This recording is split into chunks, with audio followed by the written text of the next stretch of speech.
Welcome, everybody. Welcome to our Ask the Expert. Today, we are so excited to have Amanda Grabot, and she's going to first give a talk about the future of functional medicine coaching and her role. We'll tell you all about her role as Senior Director of Business Development, Strategic Partnerships at Forum Health. And she's also a certified health coach, a life coach. Right, I am going to turn this over to Amanda. Take it away, Amanda. Wonderful. Thank you so much. I so appreciate it. I'm so honored to be here today and talk to you guys. Health coaching, and coaching in general has just been such a near and dear career. And I'm so happy to be here. I started my career in functional medicine as a sales rep at Ortho Molecular Products, if anybody's familiar with that. But I always felt more than a rep. I partnered with my clinics and my clinicians to provide services that were needed. So when I started working with these clinicians, I started to see this gap between patient accountability and and support between appointments, seeing providers get really burned out from all of these touch points with patients, and just being frustrated that they weren't seeing the results when they know they had the care plan down.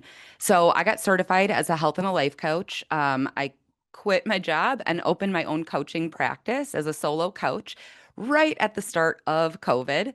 And within my first year, I hit over six figures remotely and virtually with no overhead. And I don't say that to boast. I say that because there is such a big opportunity out here. And we're going to go through those today. I grew and my practice and I collaborated with clinicians all over the country. And then I joined the Forum Health Network and I saw that opportunity to make a big impact. So I started with them as a liaison between clinics. And one of the main areas that I had focused on was supporting and engaging clinicians with coaches to improve patient outcomes, improve work-life balance, retention, overall experiences for patients and their treatment plans. And I've had the honor of working alongside, at this point, hundreds of providers now, which is really impactful for me to say. Between Form Health, business consulting, and evaluating practices, I've been expressing the value of coaching and celebrating coaching when I see it. And I've been on the business end building coaching departments and programs now for the last 4 years. And it's been incredible to see myself and all of this progress in this industry moving towards coaches being a collaborative part of healthcare. And to understand why health coaching is rising in influence, I want to step back and consider where healthcare has been and where it's heading. The traditional model has focused on disease, symptoms, and really episodic treatment. But patients don't live in episodes. They live in patterns, environments, habits. They have their own stories. And the shift we're seeing toward care that is preventative, integrative, and patient-centered is really putting the human experience at the center of biology. When we look at going from a disease-centered to a patient-centered, we have the traditional medicine model, which is that disease-centered. It typically treats organs or symptoms in silos.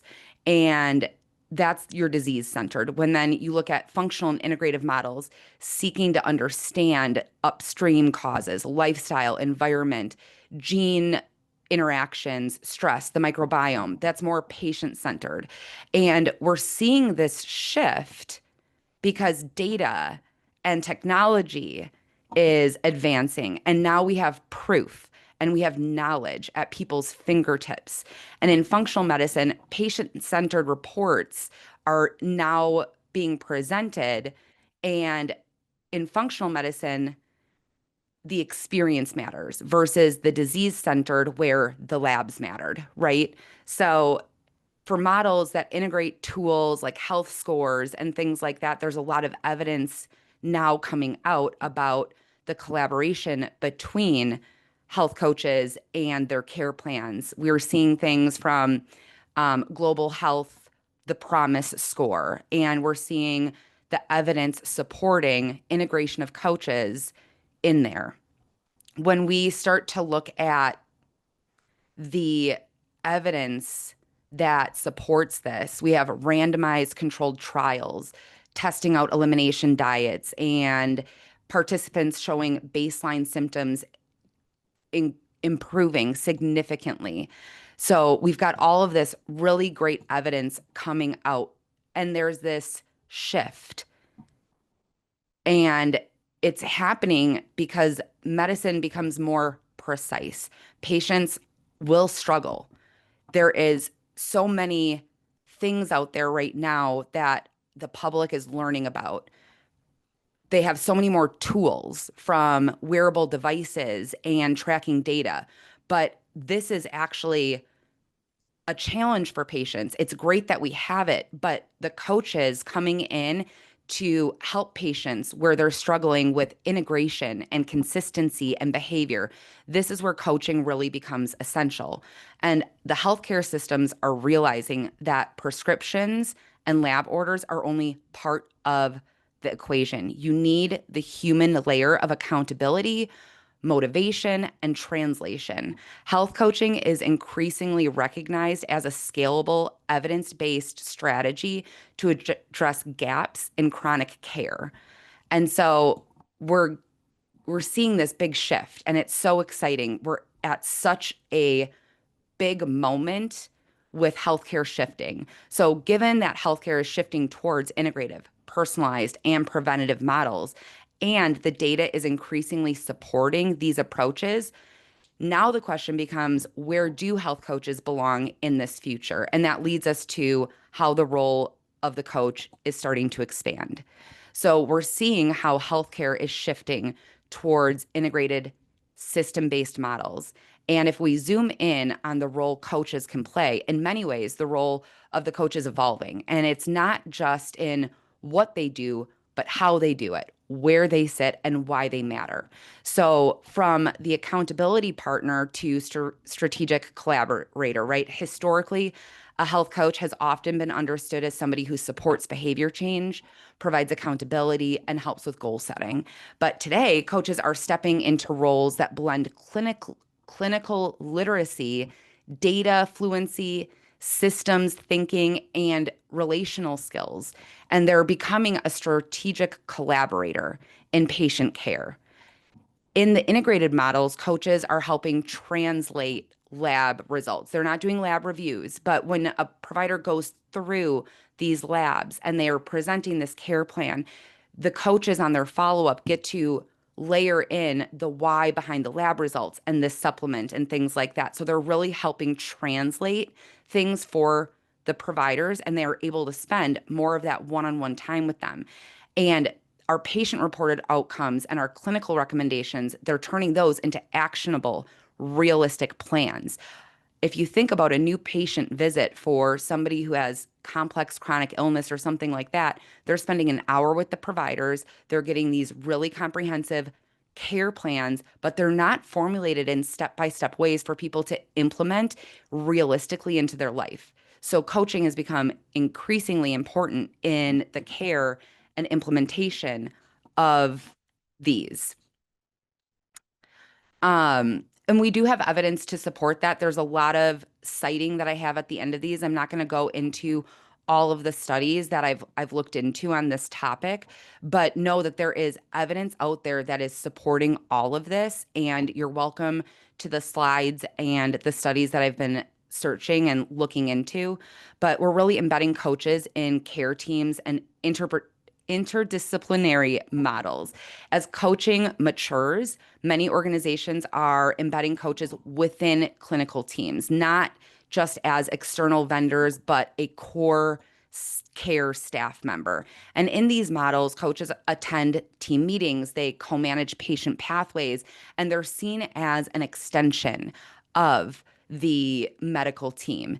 This integration is really allowing more seamless handoffs and alignment of messaging, goals, and really increasing progress for patients and accelerating their results. At institutions like Mayo Clinic, health and wellness coaches are formally embedded in clinical care teams, working with providers and patients to support those long-term goals. And then when we look at expanding the scope of influence into leadership and strategy and innovation, that's a little bit how I got into the position that I'm in today. Coaches are not limited to one-on-one patient work.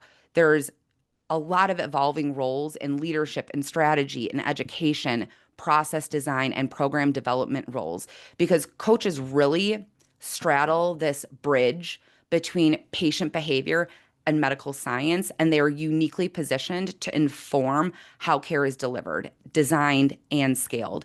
And in organizations like Forum Health, our coaches participate in continuous improvement, feedback loops, and are really a big part of how we are expanding and integrating our coaches into our network.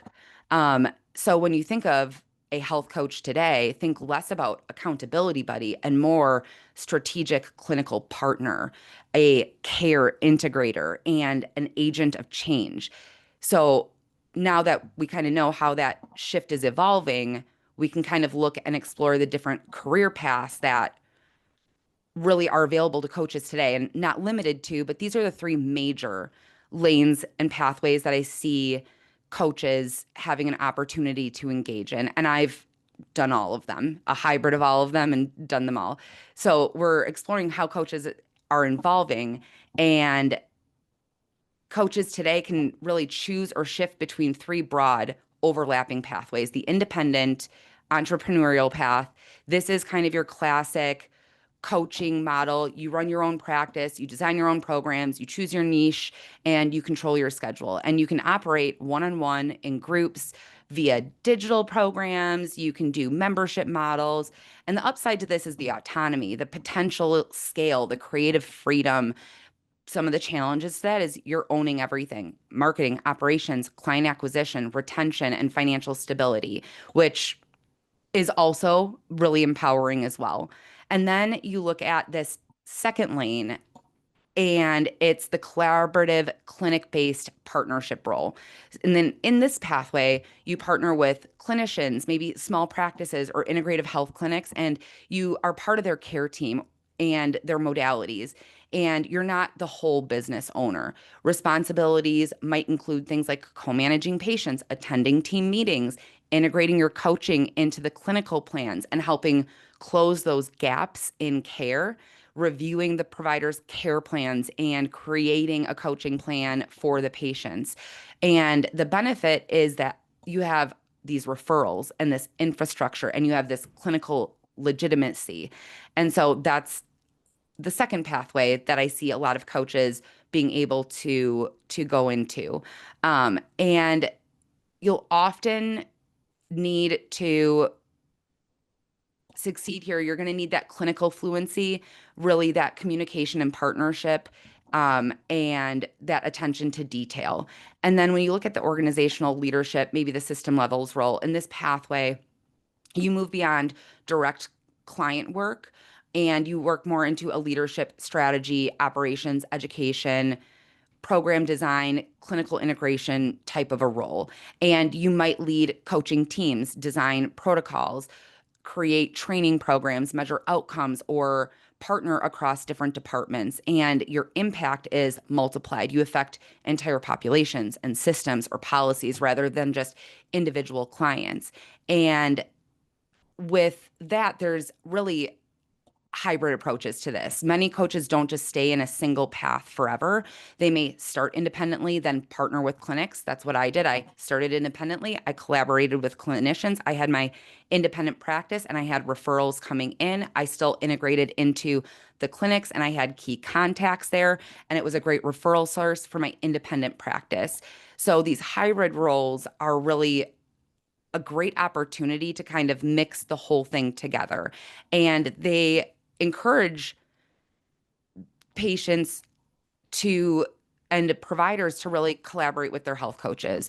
And these pathways are just not black and white.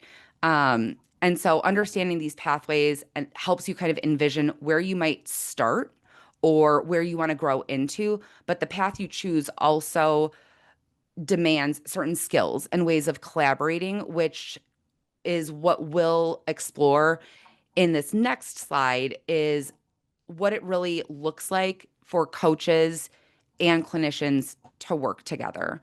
And real collaboration between health coaches and clinicians, not in theory, but in action. What does that really mean? So I want to kind of walk you through how collaboration can produce better outcomes, smoother workflows, and more sustainable patient care. I think that the future of collaboration between coaches, whether they're independent or embedded in an organization, is such a powerful pathway for patients to get the support that they need.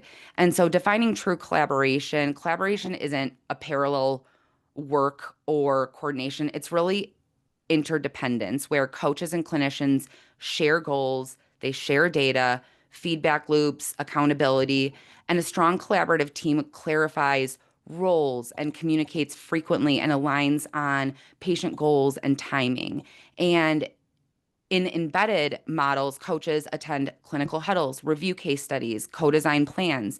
For example, at Forum Health, we have case reviews weekly in our Tampa location where the coach, the clinician, and even an outside pharmacy all collaborate on patients. Coaches will meet with their collaborating practitioners on an established cadence. They're also in our EMR system, so they're able to update progress, see those care plans. They're able to meet regularly with office managers and really integrate into those care teams. And it's just so powerful to see all of that happening right now. And the benefits of the collaborations and outcomes is just so powerful. When coaches and clinicians align, patients receive more consistent messaging, fewer drop-offs, more continuity of care. Providers benefit from reduced burden because coaches are really handling that habit change conversation. They're following up on the behavior and the care plans. So when patients are coming for their follow-ups, our clinicians are seeing so much more care plan alignment with their patients. And so it's just such a powerful thing. There are challenges, there are always risks, and definitely keys to success because collaboration is not automated. We live in a world where everything is becoming automated. Collaboration is not. You need clarity around roles, you need expectations, communication pathways, shared documentations, and teams sometimes struggle with goal alignment. Coaches may focus more on patient readiness, where clinicians may emphasize lab targets and workflow friction. So there's definitely risks, but this took time for me. It took time for Forum Health. For me as a solo coach and as a leader building out coaching programs that scale across a large organization, it's a continuous process that we evaluate to make sure what we're doing in Q2 makes sense for what we're doing today. And if it doesn't, then we collaborate and we adjust our process. And so communication is such a big part of collaboration. Choosing your partners are really important and key in that. They have to be in alignment with you, just like you're in alignment with them. I've seen many, many times where a coach or even myself have approached potential partners. Yeah, that sounds great. Let's do it. But then you're following up with them and they're not giving back that communication to you. So, really vetting in who your partners are, who you're partnering with to make sure that you guys do have that clear communication and that you guys are able to make that work. Before we dive into tactics on standing out, because one thing you'll have to do is you have to make yourself stand out in this industry. There is a lot of noise going on right now, whether it's with AI being your coach or, there's just a lot out there. So one thing that I wanted to address foundationally for many coaches, sometimes this gets uncomfortable selling. I see people struggle with the idea of selling their services. Sometimes it's tied up into imposter syndrome. If you're a new coach, you might not have a lot of that patient or client success stories yet. So there's this sense of imposter syndrome, or in a lot of cases, I've seen even with our providers, poverty complex, this idea of charging someone is and you're not worthy of that, or the fear that will be seen as pushy. But here's a mindset shift I want to plant in you all today. Offering what you do is incredibly valuable. If that is the only thing you take away from today's presentation, is that what you have to offer is worthy of your time, your energy, and your program is worthy, great. Because I feel like that is one of the first steps you have to take getting started as a new coach. So today's coaching world is so rewarding for those who can confidently communicate their worth. And that begins by reframing selling as a service. You are not selling someone a product, you're inviting them into transformation. So I mentioned in the last slide that our coaches um, are collaborating with our physicians. A lot of times, our coaches are following up with a new patient appointment about 5 days after a provider new patient appointment. And so many, many times our coaches have this ability to meet with patients, establish a relationship, go through a care plan, but that's not where it ends. So a lot of our coaches are also selling them or enrolling them into a coaching program. They have that first initial coach call that follows up the provider. You get to see this integrative team together, the value of going through that new patient appointment again with the lens of a coach, because a new patient appointment, typically in integrative medicine, is about an hour. They get so much information in that 1 hour. And so these coach follow-ups have been so incredibly powerful for our patients because all of the little nuances that the provider said were missed. The coach picks it up in their care plans and reviews it. And then at the end of their conversation, would you like to follow up with me and continue this progress and get them enrolled into another coaching program? So whether it's working on your own, working with a collaborative care team, there's always going to be this enrolling patients into transformation. And so knowing your worth, your value is going to be so incredibly important to accelerate your success in your career as a coach. So the mind shift from sell to serve or sell to invite is really reframing selling. Instead of selling out, think of it as connecting someone with transformation they want or they need. The narrative does matter. The way you talk about your services internally translates outwardly. If you believe I'm just charging because I have to, that's what the client will sense. The value belief is foundational. You must first internalize that what you offer is legitimate, impactful, and worthy. Then others can sense that confidence.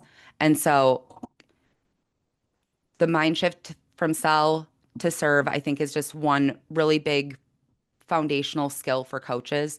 And the role of sales and enrollment as a coach is selling is not separate from coaching. It's coaching your prospect through decision making, identifying what they want, clarifying the pain points, and seeing that your offer is a bridge between what they want and what their pain points are.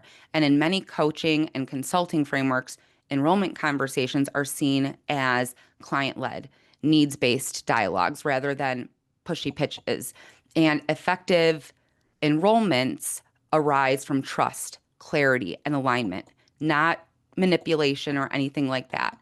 And so the enrollment side is really letting the patient lead and providing them the options for transformation. So addressing imposter syndrome and the poverty complex. Recognize that undervaluing yourself often comes from early conditioning, cultural messaging, or entrenched shame around charging for services. Internalizing that doubt, identifying the belief, people won't pay me, and challenge it with, is that objectively true? What evidence counters it? I'm a very evidence-based person. Um, So, practicing statements like I deserve to be compensated fairly for my expertise. This isn't just something that I've seen in the coaching community, but it's also a big piece that I work on with even our integrative and functional medicine clinicians, or when I'm evaluating and working with a independent clinic. This poverty complex arises in so many ways. So I think that that's an important thing for us to just highlight on. And I wanted to share with you some concrete behaviors you can adopt to power your credibility and your presence with confidence and clarity. When I was an independent coach, collaborating with practitioners, and in the early days of my coaching practice, I would do free discovery calls. And I didn't have the experience like yet. I was a new grad. I didn't have client success stories that gave me this confidence that what I'm doing is going to help somebody. And so use, I would borrow success stories and I would use scripting to guide me and help build my confidence. Use the tools that work for you. I remember in one discovering call, a prospect hesitated when they saw my price. I paused and I asked, "What does that number mean to you?" They I validated their concerns and then reframed. I went back to, what is your pain? What is your goal? Is that goal really the goal? I want to lose 10 pounds. Why? I want to fit in those pair of jeans. Why? Well, if I fit in those pair of jeans, that means that I'm back to the weight that I was when I was this age. Why is that important? Well, because I want to maintain my energy from that age so I can keep up with my grandkids. All right, so this isn't about losing 10 pounds. This is about you spending quality time with your grandchildren and having a good quality of life. Now we know your true why. Now, if I can get you that and get you on the path to that in the next 12 weeks or 3 months, is that worth the value that we're talking about? Yes. Okay, let's do that. Sometimes people don't know what they're asking for until you dive deeper into your why. One of the tools that I used in my coaching was their why has to be at least a 7 or above. So on a scale of 1 to 10, how important is you maintaining independence to play with your grandkids? It's a 10 out of 10. Great. Now I know why this is so powerful and important to you. So we've talked about where coaching is now and how to stand out, but the world around us is shifting fast. If you want a coaching career that lasts not just today, but 5, 10, 15 years from now, you need to anticipate the trends, adapt intentionally, and keep refining your value. So I want to explore what I see as in future proofing, key ways to future proof your role as a functional medicine coach. First, expect and embrace more technology, digital, and data. This is so big for this niche of the industry right now because it is showing the evidence that coaching matters, that real person experience matters. So, data is our friend right now, but the future of coaching is increasingly becoming hybrid. It's blending human connection with tech, wearables, AI, remote platforms, and real time tracking. And digital health coaching is among the fastest growing segments in the industry right now. And that comes from Grandview research. In fact, the digital health coaching market is expanding rapidly with a rising adoption of apps and remote health coaching tools.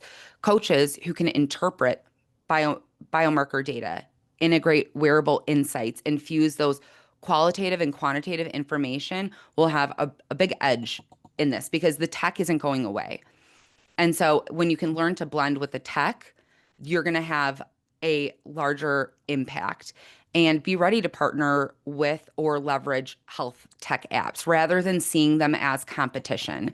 I believe that the next generation coaches will be those fluent in both clinical insight and data fluency and tech fluency. The second thing is niche, specialization, and differentiation. I see so many times, both with clinicians as well as coaches, that they try to serve everybody all at once. And when you try and serve everyone, nobody hears you. So as the market becomes more crowded, Generalized coaching, which is still very important, will compete heavily with specializing gut health, hormone health, metabolic coaching, behavior change, or postmenopausal. You can get so specific with niches, or you can be a little bit more broad with them. But trend watchers point to coaches aligning with subfields such as chronic disease, mental health, and like lifestyle, longevity. I love this one. This is a new one that I've started seeing, workplace wellness. And so I think niches and specialization really do help you stand out and also become very, very valuable to that patient subset. When we look at systems thinking and interdisciplinary integrations, future functional medicine will increasingly operate in integrated care teams, medical, behavior, nutritional, movement, coaching, coaches who think in systems, how sleep, gut, stress, social environment interact will be very valuable because there's so many, we're looking at the whole person. And so when you're able to look at all of these different interdisciplinary areas and you're able to bridge that gap, you become increasingly more valuable. Also, as integrative medicine continues to grow, more clinicians are adopting integrative approaches, creating more openings for coaches who can work within those models. For continuous learning and lifelong adaptability, I think if you're here, you are a continuous and a lifelong learner. But the field will keep evolving. New biomarkers, new protocols, new evidence, new modalities. So I think committing to a structured continuing education, reading certifications, attending symposium, peer networks, is really going to be an asset here as well. Um, in If we think about your greatest asset in 2030 may not be your degrees, but your ability and your agility to learn and apply new science. And then the value of measurement, outcomes, and ROI. People are data driven. They like the proof. So as coaching becomes more adopted in medical settings, ROI and measurable outcomes will matter more and more. Retention rates, lab improvements, patient satisfaction. Coaches should design ways to track and report metrics if they're not already provided, because that is your proof, that is your evidence that what you are doing is really making a difference. And we have all these great success stories and client testimonials as well. But being able to report metrics really allows you to position yourself different when you are talking to a collaborating practitioner or you want to join a practice. Those statistics can be very, very helpful. And in team-based care models, studies are showing that embedded coaching improves cost effectiveness and chronic disease management metrics. So I think that data and measurements are going to be increasingly important. So if you're getting started, being able to track that now could be a best business practice for you. So you're starting from the beginning, just grabbing that information and collecting it for yourself. Navigating the market growth and the opportunity. Health coaching, this industry is projected to grow so much. It's estimated to be 35 billion by 2032 and around 38 billion by 2034. So the growth opportunity it's there. We're in demand right now. So there's increased employer interest, digital health platforms, different payer models, integrated care systems, and all of these are on such a high growth trajectory right now. I think as AI and tech and everything continues to grow in our industry, ethical leadership and empathy, one, you don't get empathy from an AI. I think it's a human experience and it's a necessary one. But in this era of wellness, with all the hype, coaches maintain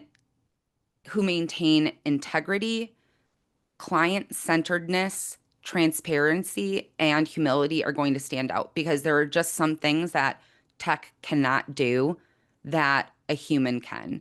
Ethical leadership really meaning acknowledging limits, working within scope, and collaborating responsibly with clinicians is really important. And you're not going to do yourself any favors if you're stepping on clinicians' toes, or going beyond a scope of practice. I also think just another big one is emotional intelligence, cultural competency. Um, all of those things are becoming more and more increasingly important. So in the coming decade, the coaches who thrive will combine heart, curiosity, humility, and evidence. They will be trusted bridges between science and lived life.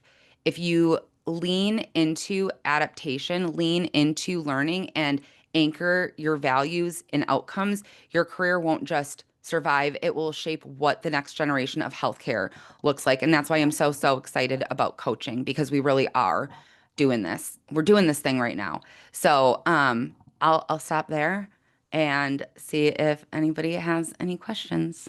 That was so inspiring. Wonderful, Amanda. Thank you. We have some questions that have come in. I want to get to those that were pre-submitted, and then we'll get to the Q&A that people just started to use right now. Okay, so the first one, what have you found to be the best avenues for finding clients? Would that be social media, wellness expos, marketing to doctor's office for referrals? Mm. I don't think that you can limit yourself to one pathway.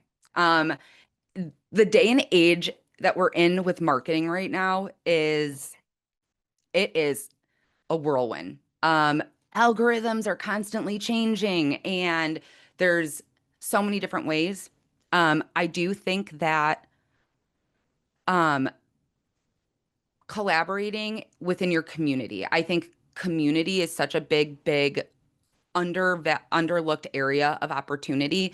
Going to your chamber of commerce and networking events, having cards, brochures, stuff like that. What I did when I started my own coaching business was I made a portfolio of sorts, and I had programs designed, the outcomes, the benefits, and that was provider facing or integrative medicine facing. And so I would go and I would um, grab a coffee for a clinician. I would go and visit them over lunch, talk about what my education was, my background was, and then I would share my portfolio so that they understood that I have a plan for you. I have a plan for your practice. Being prepared, knowing what your offer is, what your ask is of people is so important. I know when I was doing my own thing, I would, if you don't have it yet, um, your one statement, right?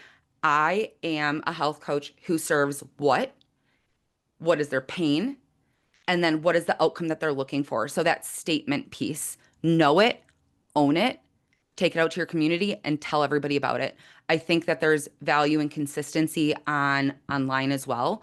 I think that paid advertising and things like that, it's a certain skill set. So it's one that you would have to learn also. But I think consistency, posting, putting your face out there, is so important, because if you're not putting yourself out there, nobody's going to find you. Absolutely. I could not agree more. And I think going old school, old community networking works every time. It is really the best. But what about collaborating with functional medicine doctors, clinics, and many clinicians may still undervalue the coaching role. What would be the most effective way to demonstrate measurable outcomes? How do you convince doctors that they need coaches? So in this presentation, I have a lot of research that I didn't really dive into, because I realized when I dove into this I could talk about it for hours. So I apologize if I was kind of going all over the place. I was like, no, I'm not going to talk about this evidence and stuff like that. But I'm a data-driven person, and so are clinicians. I know when I was in sales, show me the research for your fish oil. Well, it's all out there. Just go look for it. But they want the evidence. There is so much evidence out there right now that shares the benefits of coaching. And I think too, it is part of the confidence side of things. If you have to know and own that you're a value add to them. There's so many ways that coaches support a clinic. The patient retention, the new patient appointment that I talked about. One of the ways that I partnered with one of the clinicians that was every time they had a new patient, I offered a free discovery visit. That was for everybody. I always did a free discovery visit in the beginning of my coaching practice. When I didn't have volume, when I had volume, I started charging for it. But it made it seem special. Hey, with this new patient appointment, you get to meet with Amanda Grabot, one of our health coaches, and whatever. Um, but they start seeing the results at those follow-up appointments. I I remember partnering with a practice who had an older patient demographic, or that was what was referred to me. I became an expert in complex chronic illness, and I was their referral source for people who had complex care plans and needed to know how to integrate them into their life. And a clinician does not have that time. Ask them to show you a mock care plan that they give a patient on visit one. Ask them when they follow up with the patient and how much did they stick to that care plan, because they're giving them diet, water, stress, supplements. They're giving them all of these things to do. And a patient gets this and they are overwhelmed and they try to do it. And they probably do the best that they can with the tools that they have, but the clinician missed a key tool. They didn't make the offer. And it's on the patient or the clinician to say, you need this or I want this, but it's on you to show the patient that what you're offering is going to accelerate their results and get them to their goal faster, reduce their frustration with their provider. My provider gave me 10 steps to do in the next 3 months. Yeah, we can do that one step at a time. Let's do it together. Let's figure out what we can do today, and we'll talk about what we can do tomorrow, next week. But you have to own, your value. We're not in competition with providers. We are collaborating. And I think when I mention like we're strategic collaborators, say that. I think it will resonate. It does resonate with providers. So you can call yourself a lot of things. You're not just a coach, right? You're a whole lot more than that. And that's what you've got to talk to the providers about. That is so good. I love saying that. Strategic collaborator, that is wonderful. A question came in. This is somebody who's got a client coming up. She wants to start coaching now, but she's also got an appointment in 3 months with somebody who is going a dietitian in functional nutrition. So the question is, this coach wants to talk to the dietitian. How can she do that? She can meet with her in person. How can I explain to her that I'd like to work as a team? So how do you get through to dietitians?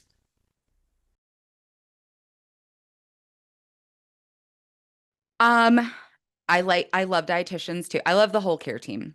It is it depends on the education of the dietitian, to be honest, in my opinion. Are they a functional or an integrative nutrition?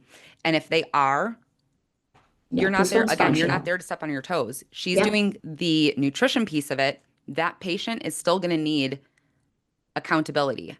What kind of, like, they're going to get all these recipes and stuff like that. They have to work around meal planning. They're going to have to work around their family mindset. There's so many times that I was with a coaching client and I was like, hey, doctor recommended gluten-free. Let's start working on it. Well, I can't because my family. That's even more important. Why wouldn't you do this for your family?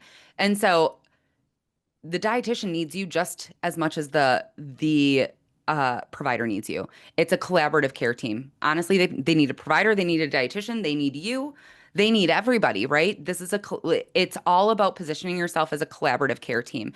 And the thing is too, is if a dietitian or another partner says, you're going to steal my client, like, the mindset of they're going to steal my clients or something like that, they're not going to have that much success with their patients either, because they're not building a experience, or they're going to burn themselves out because they're doing it all on their own when they don't have to do it on their own.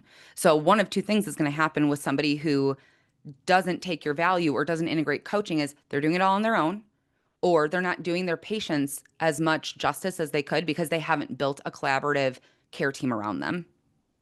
So Such if a that good person point. says no to you, Yep. it's not the right partner for you Yep. either. Yep. It's all How about can the I, communication, because that patient's going to have an experience with you and with them. And again, choose your partners wisely. Vet them in like they're vetting you in, because who you choose to partner with you're going to be sharing patients with them. You're going to be talking to people that they're talking to. If they're not a clear communicator to you, that's also going to show the patient something like, oh, you didn't know that about? I thought you were collaborating with my provider. Choose your partners carefully. In terms of partnering, how could AI be used as a partner with a coach? Um, it's a blessing and a curse at sometimes. Um, AI gives both patients, coaches, providers, everybody access to information. And I think that leveraging that is important. There are coaching apps that have AI, but the thing is that they don't do the human component. Leverage it as a tool. Learn how to use this as part of your coaching practice because if you don't, the patients and providers out there, they're going to use it anyway. So if you don't learn to embrace it, then it's going to be one of those things that comes up all the time as a challenge. It's a great tool. It does not take out the human component of things. It does not dial people down into the why. It doesn't do motivational interviewing. It doesn't get that same emotional response. AI doesn't know if when somebody's using it if they're smiling or if they're cursing the AI out, right? You do when you're with them. So it does not AI is something that can amplify. And you have to be in that mindset that it's not a hinder, it's an amplifier.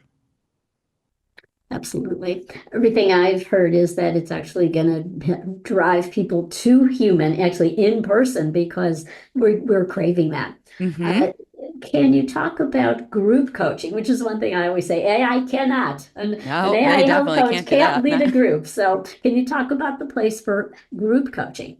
I love group coaching. I did integrate that into my solo practice as well as Form Health. Group coaching is great so the way that I implemented it, I started with one-on-one clients and I was probably at about a $2,000 to $3,000 ticket price per client to work with. And that's not feasible for everybody, but also my time is valuable and I can't offer less than what I'm worth. And so I created group because I wanted to continue to serve those people that financially they couldn't make it work and that's okay. So I created groups that um I would still have my one-on-ones with them and say, "Hey, here's my offer for solo coaching. Can't do it. What else do you have to offer?" I have a group. It's there's small groups and there's large groups. So you have to decide, do you want a small group coaching? Do you want a large group coaching? When you do large group coaching, you're really speaking to them and there's not as much time for the coaching component. If you're doing small group, you really want to be intentional with how you set that up, saying, all right, I want to hear from you. It's about 30 seconds. You have to be comfortable setting the boundaries up front for group coaching. Know how many you want in it and what your goals are for each. But group coaching is so powerful. When I implemented it, I did small group coaching because personally that was what I wanted to do. And I did groups of 4 to 5 women and they created their own little community. We had a Facebook chat. We met weekly, but in between those, they were typing out like, "Oh my gosh, I ate this. I did this week." And they support each other. So I love small group coaching. I love large group coaching is great too. I suggest either with group coaching, a few different strategies you could go down there, but one of my favorites is probably doing the group coaching either live or you have a recorded coaching content piece that everybody watches and then you do the coaching so that you have an interaction with your audience versus content delivery, then questions, then content, then questions. So a lot of different ways to work that out, but it really meets people where they are at budget wise and you can really reach more people that way. And it works really well in a healthcare model as well, because clinicians then can enroll patients into group coaching, but it really creates a sense of community for people. And there's a lot of different things you can spin off from that. Sounds great. Yeah. Let's turn to, I want to make sure we have time for some of the questions that have come in through the Q&A. Starting, let's see, how about starting to coach while being a health coaching student? Because it would have imposter. And once you've passed your professional skills development, your PSA, you can start to coach. And how do you overcome that imposter or poverty syndrome? It's actually legitimate. Yeah. Which, I did do coaching while I was getting certified to get started. What I found with free coaching clients, they were so much more challenging because they don't have that monetary investment. Um, I would still, as a coach who's still in training, you still have such a valuable skill set. I personally think that you should still charge for your time, and for your program because one, asking for an exchange of value is going to your coaching practice clients. They're going to be invested, right? If there's no exchange of value from them to you and you to them, they're not going to take you as seriously in those mock coaching sessions or those practice sessions. So I still believe in the value of charging. And I would say do it scared. If you don't do it now, you're still going to have to do it later and you're still going to have to do it scared because you don't have that. I would say I can provide you a discounted rate of my program. It's X, Y, or Z. And what I'm also asking is for a testimonial at the end. So normally my program would be charged, let's say you're starting out 1500. Today I'm offering it for 500 or 250 or whatever that price point is when you're getting started, what you're comfortable with. And on the back end, can I also have your commitment to have a testimonial at the end of it? It's a great way to start building those client testimonials. You absolutely can go the free route. I did it. I tried it for a few friends and family. So I did start with friends and family first because I wanted to work out my tweaks. I knew that they would give me feedback, and they were not the ones who stuck with my care plans. So they did not get the results because it's family and friends.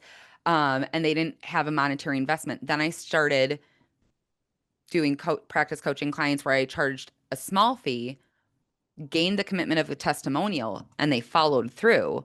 And now I got a little bit of money in my pocket. Feels really good. I have a client who followed through, who is happy, got it at a discount, and I get a testimonial. And now I'm starting to build my portfolio. all right, sounds good. Of all the digital tools, what do you see as being most widely understood and used? How can a coach collaborate with these tools companies? Which tools? Digital tools. Oh, digital tools. Yeah. Oh, I mean, digital tools can help you create your own, like, online courses and stuff like that. So, like, your websites can get so much more, and like, depending on what you choose for that, but they can help you create your digital tools. They can help you really create content quickly. If you're looking at AI, like, I need a blog about this. Here's all the stuff that I need in my blog. Throw it in an AI or whatever, and get your blog. So I feel like it's accelerating us to get content out there and tools for our patients. I feel like it's a way to deliver courses and things like that. So there are tools that you can use for that. So the digital content, leverage it the best that you can in any way that you can. It's out there to help us. It's here to support us, not hinder us. That's absolutely right. And Daniela, the similar question. Yes, a coach can recommend devices like smartwatches to register data. Sue wants to know, do you see healthcare systems preferring coaches with backgrounds that are clinical versus non-clinical, NBHWC certification? Is that preferred in hiring? Yeah, it depends on definitely who and what you're looking at. I can make assumptions about like hospital systems and stuff like that. I would say definitely like the accredited, if you're going for for a position like that, then it'll list to it in the qualifications. But I do think that the coaching formal certification, which I do not have, is something that if you're looking at going into a more traditional, which traditional is still moving into integrative and functional. There's a lot of systems out there that are starting to create this like integrative sector of their healthcare, and they're integrating coaches more into there. So I do think that in some cases, yes, if you are looking at um, independent local clinics, I think they look at relationship first. I think if you're looking at integrative and functional medicine, they're going to highlight organizations like yourself, FMCA, that follows some of the provider certifications as well and complements that. So I do think that it really depends on the specialty and also your background. I got certified not by FMCA, but I got certified by a different institute because I had been working in functional and integrative medicine for so long already as a supplement rep that I was like, the skill that I need is behavior change and breaking down these big medical, like I have a degree in chemistry with an emphasis in biomolecular science. I was talking to clinicians about like very intricate details of biology when I was selling supplements. And that was not a patient conversation. So I had all this knowledge. I had to break it down differently. So I think again, it's in your offer, it's in your like letter of recommendation or who you're addressing. Why you? But also why them? Why do you want to go to that organization, and what does your skills, how does that translate to benefit for them? So it's about selling yourself. At the end of the day, this is all about selling yourself to the right partner and or the right organization. So who are you going after? Why? And how do your skills apply to them? It's going to be different across all of these different platforms. All right. How do you track? You mentioned metrics. How do you track metrics?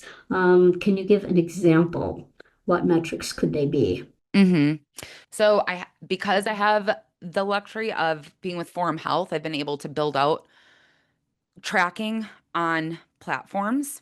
And those are tools that you can also look into as well for data tracking. But one is patient retention, that increasing patient retention. So one of the ways that we looked at that at Forum was, what does your current patient retention look like prior to coaching? And EMR systems can give you that information through reports. And if a provider or a system's reports can't do that, well, then that is not definitely not a partner for you because they don't have their shit together. But so what is your current? A lot of times in functional and integrative medicine, and this will surprise the people you're talking to as well, because a lot of times you're like, oh, my retention's fine. A lot of times it's very surprising for them to run a report and see, oh, my patient tenure is 1.5 years. I totally thought it was like 3 or 4 years, or it's less than a year, or whatever it is. Or I haven't seen this. I can't believe I haven't seen this person in so long. Well, you can do pre and post with that. You can start looking at what your retention is versus that. You can also ask providers or clinicians, again, if you're getting these referrals in, the patient retention, also the patient outcomes. How long did it usually take you to get to this lab value or these changes in patients without a coach? And how fast are we accelerating that? I know when I got in and I started working with those complex chronic illness providers that their progress probably accelerated about 30%, meaning their labs came down faster in the second follow-up than they normally did and things like that. Other So I think those are two really big ones. You can also start collecting that data yourself with MSQs. There's health surveys that you can integrate into your practice, which I highly recommend doing it. An MSQ store. Where's your quality of life today? Have them do that at the end. Where's your quality of life when you end this coaching program? Do it with independent clients so you know what your coaching brings without the collaboration. And then if you're collaborating, do it with those two. And you can kind of see patients who don't collaborate, here's our MSQ. Patients who do collaborate, here's our MSQ. Go find a provider. You can be a referral source for providers in your community also. So this isn't a one-way street for people either. You want your patients to get the best results. If you know that your patients or your clients are getting 25 better results when they collaborate with a practitioner to balance their hormones, do it. They're going to love you for that. So. Well, this has absolutely been such a wealth of information. This is fabulous.